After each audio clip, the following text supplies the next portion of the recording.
তো হ্যালো বন্ধুরা, আজকে আমার একটু কাজ ছিল আসানসোলে। তো আমি শিয়ালদা থেকে আসানসোল ধরেছিলাম ট্রেন একটা, দেখতেই পাচ্ছ। তো যেতে গিয়ে একটা বিশাল সমস্যার মধ্যে পড়ে গেলাম। মানে এই সমস্যায় যে ট্রেনে উঠে পড়তে হবে এটা আমি কোনোদিনও আশা করিনি। তোমাদেরকে দেখাচ্ছি।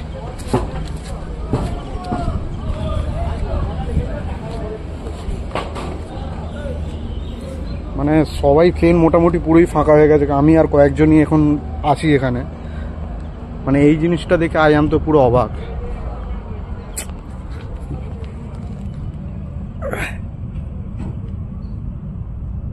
দেখতে পাচ্ছ এই ট্রেন আর এই চাকার অবস্থা। তার মানে ভাবতেই পারছো যেতে গিয়ে হয়তো কোনো পেরেক ফেরেকের মধ্যে ঢুকে গেছে, পুরো লিক হয়ে গেছে। এখন পুরো ট্রেন বসে গেছে। এবার যতক্ষণ না কেউ এসে পাংচার সারাবে ততক্ষণ ট্রেন এখান থেকে স্টার্ট দেবে না, আর আমাকে এখন চুপচাপ বসে থাকতে হবে। তাই ভাবলাম তোমাদের সাথে এটা শেয়ার করি। টাটা।